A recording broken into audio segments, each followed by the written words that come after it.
আসসালামু আলাইকুম এভরিওয়ান। আজ আমি আপনাদের সাথে শেয়ার করব বাঙালির আবেগ।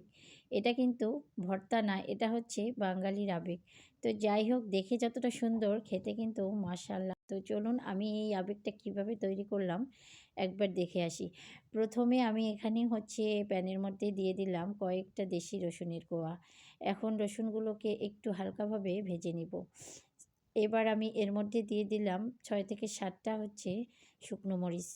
এই মরিচগুলো কিন্তু অনেক বেশি ঝাল হয়, আর যে কোনো ভর্তার ক্ষেত্রে এভাবে যদি মরিচ এবং রসুন টেলে নেন তাহলে কিন্তু খেতে অনেক বেশি মজা লাগে।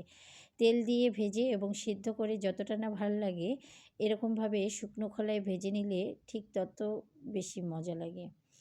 তো এগুলোকে ভেজে উঠিয়ে নিলাম। এবার একই প্যানের মধ্যে আমি এখানে দিয়ে দিলাম কচু পাতাগুলো। কচু পাতাগুলো একদম কচি কচি দেখে নেওয়ার চেষ্টা করবেন, তাহলে কিন্তু ভর্তাটা একদম 100-এ 100 হবে। তো যাই হোক, আমার পাতাগুলো কিন্তু একদম কচি কচি ছিল। এখন আমি একটা ঢাকনা দিয়ে ঢেকে কিছুটা এভাবে সময় ধরে নেড়ে নিচ্ছি।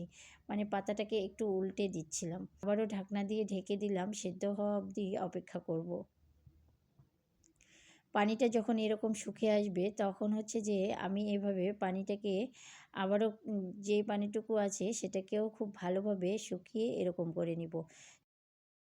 এবার হচ্ছে আমি এই ভর্তাটাকে একটা স্টিলের গ্লাস এবং একটা স্টিলের বাটিতে হচ্ছে যে ম্যাশ করে নিব।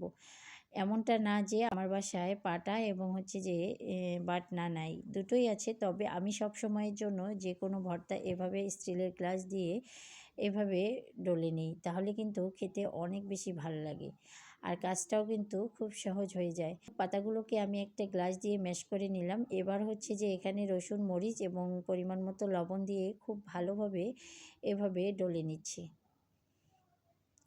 খুব ভালোভাবে ডলে নিয়ে আমি এর মধ্যে অ্যাড করে দিব কাঁচা পেঁয়াজ। এই কাঁচা পেঁয়াজটা দিলে খেতে যে কি ভালো লাগে! গরম ভাতের সঙ্গে এই ভর্তা থাকলে আর কোনো কিছুই কিন্তু লাগবে না। তবে অবশ্যই হচ্ছে চেষ্টা করবেন এই হচ্ছে ভর্তার পাতাগুলো কচি দেখে নেওয়ার জন্য। তো ভর্তার মেন উপকরণ হচ্ছে লেবু। লেবুটাকে দিয়ে এবার আমি আবারও খুব ভালোভাবে এভাবে মেখে নিচ্ছি। খুব ভালোভাবে মেখে নেওয়া হয়ে গেলে আমি এবার একটু হাত দিয়ে মেখে নিব। আর এই যে দেখতেই পাচ্ছেন ভর্তাটা কতটা সুন্দর হয়েছে, খেতে তো মাশাআল্লাহ। তরকারি লাগবে না যদি আপনার এই ভর্তা পাতে থাকে। আমার ভর্তাটা কিন্তু একদম রেডি। আমার ভিডিওটা যদি ভালো লেগে থাকে তাহলে অবশ্যই একটি লাইক করে দিবেন। ধন্যবাদ।